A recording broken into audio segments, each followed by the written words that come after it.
don't give a fuck what you say.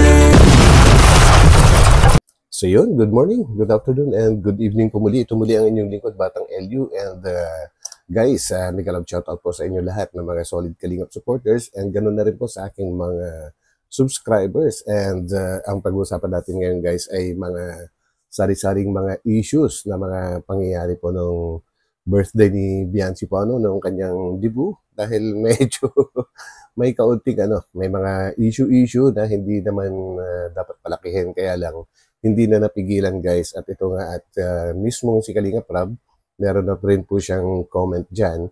And ang inyong lingkod naman guys, hindi tayo gaano nakikisali sa issue hanggat hindi mismo si Kalingap Rab o si Kuya Vile ang ang nagsalita na. Pero kapag kayo mga iba pa, hindi natin pinapatulan yan guys kasi baka makatulong pa tayo sa paglaki ng issue po at hindi natin gagawin yon. So ito guys at samahan po rin niyo ako at maigsi lang po ito. So, let's go! Grabe guys, mag-800k na po kaagad yung views ng part 1, di po ni Biancy. Kung nag-enjoy po ka sa part 1, yung part 2 po, grabe. Mas grabe po yun. So yun guys, congratulations po sa EDC, sa sa celebration ng debut ni Biancy. And ito live po ni Kalingap Rab guys ay kuha yan ng last midnight. So, ibig sabihin, nakakaisang araw pa lang siya at that time. And umabot na po sa, as of now, nag-check ako kanina, almost 900 na po, ang 900,000 views na po ang inaabot. And yan, congratulations po talaga sa inyo. Talagang maraming pasabog, maraming inihanda si Biancy na ginulat kaming lahat. Hindi namin alam yun na rinaktis niya. Ang galing, grabe. Yung yung panghuli. Panalo. Huwag mo sabihin. Huwag mo sabihin. Abangan nyo guys. Yan. Ganda. Kumusta po tayong lahat dyan? Next ko. Bukas po yung part 2. Premiere po ulit dyan. Mga 8 p.m. Family Feud po bukas, 5:40, no? Yun. Sabay-sabay tayo, Grabe. guys. Family Feud. Grabe, na-excite na rin ako doon. Excited na rin ako makita. Actually, hapon po yata, past 5 sa hapon, ngayong araw na ito, yung Family Feud. So, may time pa para mapanood yun sa TV. And then, after that, yun naman part 2 po ng live ni Biancy or ng debut ni Biancy. Yun. Sa TV. Grabe ang pogi ni, Pogi Ding talaga? Dong. Oo, pogi. Tisoy. Isoy talaga. Tisoy siya, bro. Tisoy. Actually, kung ano sa TV, ganun din. Ganun din. Pero makinis. Oo, maputi. Tisoy. Ang liit ng ilong, ganda ng mata. Kailan natin yung Mikris. Kami Mikris pa lang natin, paabutin niyo muna ng 500k. Oy, Ang baba nyo nakaraan. marathon natin guys. Ang sesaya pa naman nun. Tapos Ganda ng sila vlog, na, yung views na 300 lang. 300. Ay, Marathon natin yan guys. ang pinakamahinang vlog ng Mikris. Malakas ang Mikris eh. Dapat comeback. Malakas, no? Oo. Paano tayo gaganahan yan? Oo. Anong masasabi mo sa... Siguro guys, medyo nawala sa sa momentum yung may Chris kaya kaya mahina yung views niya kasi dati alam naman natin yan ay after one day pa lang maabot na ng 300 plus 400 plus, minsan maabot pa ng 600 yung mga gayon, depende po sa yan sa okasyon. So yan guys, siguro nga ay yung mga dating viewers ay talagang hindi nila inaasahan na magkakaroon ulit ng neck crease. So yan guys. Dapat comeback. Malakas, no? Oo. Paano tayo gaganahan yan? Oo. Anong masasabi mo sa panlalait kay Carla nun? Ha? Sino pong nilalait? Wala naman po nilalait kay Carla. Actually guys, siguro hindi alam ni Kalingap Rab yung totoong naging issue po dito yung almost lahat naman po siguro kayo alam niyo na dahil bago pa nag-live si Kalingap Rab talagang kalat na sa iba-ibang ng social media hanggang sa Blue Up or sa FB ay talagang ang dami na pong nakapost tungkol dun sa sinasabi nila na panlalait at yun ay habang naka-live si Geng po Eh, hindi naman po si Miss Geng mismo ang nagsabi nun. Kumbaga, yung mga kasamahan niya siguro. Kasi kita naman namin, kita naman natin habang nakatutok kay yung camera kay Miss Ginggeng, hindi naman po siya yung nagsasalita talaga. Pakita mo lahat kahit kwarto rin po. Oo, wala naman tayong lahat yung pinapakita natin. Yan ang abangan nyo guys. Yan, mga abangan pa yung photoshoot po ni Joy. Abangan nyo po yan, no? Photoshoot ng the first Velvet watch. Smartwatch. Exciting yun, guys. Pangalawa yung Smartwatch. launching po ng smartwatch at yung mga bagong ambassadors ng Velvet Box. Abangan niyo po kung sino-sino yung mga, di ko na muna sasabihin para ma-surprise kayo. Uy, may paparating. Yung mga bagong ambassadors. Kalinga Prab, suplada ba si Carla? Hindi po. Sa 31. Uy, sa 31. Kapit-bait ni Carla. Sa 31. Hindi, October 1 daw. Yung sa 31. Hindi po suplada si Carla, guys. Hirap si Birador ang suplada. Bakit po si Birador? Ganda naman. Grabe guys, no? Pati si Berador nadadamay na sa mga issues na suplado. Actually, mamaya at madidiscuss din po yan ni Kalinga Prab guys. Kumbaga sinundan lang natin yung kanyang live po, no? At tinanggal na natin yung mga hindi naman kasali talaga sa pag-uusapan natin ngayon. Ng cup mo, boss. Tambay Cup yan by Tio Balbuena. Oh? Ito, Balbuena? Grabe yung ano na yan guys. Grabe yung suot ni Kalinga Prab na yan, na yung Tambay Cup na yan. Actually, matagal ko nang gusto yan. Kaya lang nung chinek ko yung presyo, hindi kaya. Pinakamura niyan, nasa almost 3K yung pinakamura. And yung iba na collection, maabot pa ng 24, 25K ang bawat isa niyan. So, hindi kaya. Tambay Cup. Ay, dalawa ka na doon? Wala? Hindi, gusto ko lang suportahan. Bakit? Nagustuhan ko rin yung design. Yun naman pala. Kaya naman pala bumili si Kalinga Prab niyan kahit may presyo talaga. Sumusuporta siya. Actually, sumusuporta si Kalinga Prab sa iba-ibang mga vloggers din Kahit maging silent viewer siya, minsan nababanggit niya yun. So, dapat ganun talaga mga vloggers nagsusuportahan.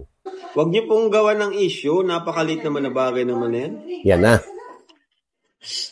Masyado naman kung malit yung ganyang issue.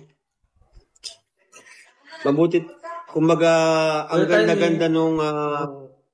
ganda-ganda nung kinalabasan nung debut. Tapos, huwag natin haluan ng issue, no? Maganda na yung debut. Focus tayo doon sa debut ni Viancy. Araw po yun ni Viancy. Huwag na nating haluan ng kung sino-sino man na mga issue na napakababaw. Ano po? Actually guys, medyo kalat na talaga yung issue na yan Kahit sa live ni Kalinga Prab, may mga nagko-comment na po na ibang supporters ng Jomcar, ng pati yung views ng debut ay napag-uusapan na nila. Kumbaga, panoorin nyo na lang guys. Mas maganda kung panoorin nyo mismo, ano? And supposedly, wala namang kinalaman ng birthday ni Viancy dyan. Sa totoo lang, hindi mismo sa event yung issue. Kumbaga, sa labas na ng event. Kumbaga, tapos na yung birthday. Tsaka nagkaroon ng issue na ganyan. Kaya huwag sanang idamay yung birthday ni Viancy po, ano? Dahil walang kinalaman yun doon. At yung mga nagsalita po or sinasabing nanlait kay Carla, hindi po sila part ng ng cast ng EDSI po. Wala po silang doon, wala po silang parte. Kumbaga yung mga dumayo lang sa daet para mag-attend at sumuporta. Mga supporters din naman sila ng EDSI, pero ibig ko sabihin, hindi sila part ng cast. Kumbaga, isa lang sa mga supporters, nakagaya din natin. Yun nga lang, siguro, ang naiba lang sa kanila is, sila, kumbaga, naglalabas ng tulong. Yan. Wala naman po nilalait. Ano po bang panlalait yung nangyari? May nilalait ba sa ni Viancy? Wala. Hindi ko rin alam Nagulat nga ako. Mga sinabihan ng suplada. Hindi po. Bakit po sinuplada? Siguro hindi po sila nag-approach kasi syempre si Carla, di naman yan kilala yung mga bisita. Siyempre, kung tayong Correct. bisita, tayong lalapit kung gusto tayong magpa-picture or makausap yung mga Kalingap Angels. Kasi di naman po tayo kilala. Alangan naman po sila yung lumapit sa atin, di ba? Example, si Carl, Correct. alangan naman isa-isahin po tayo niyan. Ako nga po mismo, di Tama. ko po lahat na-entertain eh. Baka nga po yung iba doon, nasupladuhan sa akin. Eh, ako po talaga, pag busy ako, And one more thing guys, si Carla kilala na natin yan, natahimik talaga po kahit kailan. And kilala din natin siya na hindi siya talaga active sa pag-attend ng mga ganyan po hanggat hindi talaga siya kinakausap ni Kalinga Prab na mag-attend ka or may bibigyan siya ng papel, ay hindi talaga mag-attend kasi mahihain talaga sa totoong pagkatao niya si Carla. And one more thing, hindi po niya birthday yon. Hindi po niya birthday, hindi niya sariling event yon. So, wag po kayong mag-expect na siya yung mag-entertain sa inyo, Kumbaga, kaya na sinabi ni Kalinga Prab, kung gusto nyo, lumapit kayo, yun nga po mismong may birthday, ay hindi niya kayang gawin yung i-entertain ang lahat. Kaya nga po may mga host dyan Kaya may mga nag entertain pala sila yung gagawa po, Pero sa dami-dami po ng mga nag-attend doon, hindi pa rin mangyayari yung gano'n. Kumbaga, pupunta kayo doon na makisaya, kasiyahan lang dapat. Kumbaga, di ba guys? And yun, huwag natin i-expect si Carla na mag-entertain po sa atin. Kagaya na sabi ni Kalinga Prab, kung gusto niyo pong, kayo na lumapit mismo sa kanya kasi una-una, hindi naman po kayo kilala personally. Di ba guys? So yun, tuloy po natin. talagang pasensya na po, Pag busy po talaga ako, di po talaga ako di ko malalapitan lahat talaga. Pag may nagpa-picture lang, lumapit, yun lang po yung ma-entertain ko. Ganon din po si Carla. No, wala naman pong kumbaga, wala naman pong issue doon. Personal lang. Ako nga, baka yung iba din, tingin sa akin, saklado. Okay, Edo. Hindi nga, syempre, pag busy ka, misinterpret nila Kagaya ng event ni Beyonce, sa totoo lang, ko nun, grabe stress. Sobrang busy ka din. Stress, busy, kahit di ko lang pinapahalata. Kasi, syempre, kumbaga, kahit ako, wala ako doon, isa ako sa naging, kumbaga, nagplano din. Kahit hindi ako yung host or, ako yung nagplano nun. Pati sa program, ako yung nag-approve lahat. Kumbaga lahat yun ay in-approve ko. So, malaki din yung pressure sa akin po. Buti na lang, salamat sa ALM, napakahusay nila. Na-execute nila lahat ng perfect, lahat po. Even si Viancy, galing ni Viancy, nagulat ako. Ibang Viancy yung mapapanood nyo. Lalo na sa part 2. Oh, grabe. Ibang Viancy yung mapapanood nyo. Mawawala yung hiya niya, pinalitan ng confidence. Grabe. Ang ganda ni Ang ibig sabihin, talagang nagdalaga na siya. Kumbaga, lalo na siyang nag-mature po. Kaya yung mga dating kahinaan niya, na-overcome na niya. Dahil, yun na nga, she's 18 at talagang legit na dalaga na po siya, si Viancy. So, yun. Beyonce doon. Nagulat ako. Ang ganda ng dress niya. Ang ganda ng Beyonce. Na-overexpose si Krista. Ayaw po, bawal yan. Ay, Di ba bawal yun, yung i-vlog si Krista? Overexpose ko. actually, matagal naman na pong pinagbabawal yan Yung pagka once kasi turn over ng isang, ng isang scouter or manager ng isang beneficiary, pagka turnover kay Kalinga Prab, dapat tigilan na nila yung pagbablog dun sa turnover nila. At hindi ko sinasabi guys na si Kalingap Tata ang nagbablog pa rin at saka si yung partner po niya meron po talaga nakikita naman natin yan, napapanood po natin at yun nga po yung nakakapagtaka minsan bakit binablog pa rin siya ng iba kahit naka-turnover na kay Kalinga Prab. Syempre ma-overexpose talaga si Krista po ma-overexpose, yan ang pinagbabawalan talaga ng Kalingap and sana ay yan ang masunod talaga. Hindi masyadong matagal man ang bawal yun. Bawal si Krista, ang mga beneficiaries. Maliban na lang pag yung nahagip sa mga event, di maiwasan yun. Okay lang, open man yun. Tama. Pero pag yung masyadong totok. Oo, saka yung halimbawa hindi naman event, normal vlog lang, then iba-vlog ng ibang tao.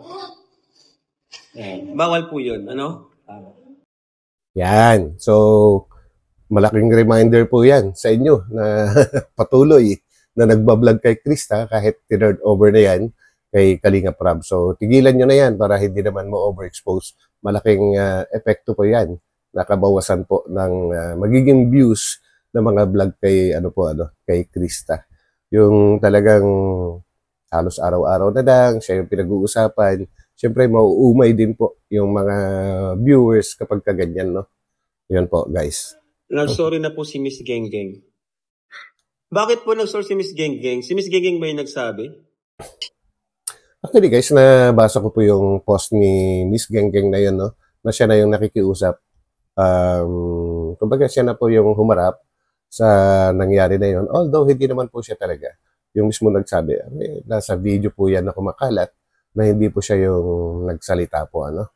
Well, kasamahan po kasi niya, kaya at siya yung mas kilala. So, siya na yung humingi ng paumanhin. And ako naman, guys, pakiusap ko naman po sa mga, sa part ni Carla po, yung mga supporters niya, is kung nagtampo po kayo or nagalit sa issue na yon, sana kung sino yung gumawa, doon lang po kayo mag-focus. Huwag pong idamay yung party, naging birthday party po ni Viancy. Kasi pati yung views ay napapakialaman na. Kumbaga, sinasabing naka-boost daw. Kaya biglang lumaki ng ganon. At makikita naman natin doon sa comment doon na mismo si Kalinga Prab ang nagsabi na organic po yun, guys. So yan lang, huwag nang palakihin hanggat maaari kasi wala pong kinalaman ng dyan, ang EDSI at si Kalinga Prab, walang kinalaman po yan, sa labas na po yan, guys. Yes, huwag na natin palakihin yung issue na yon, yung about sa supply na si Carla. Ano na po yun? Ay, masyadong babaw. Napakabait ni Carla po. Guys. Kaya napakababaw nun. Oo, napakababaw yun. Huwag na natin tabunan yung magandang nangyari sa event ni Viancy. Oo. Ayan na po natin yan.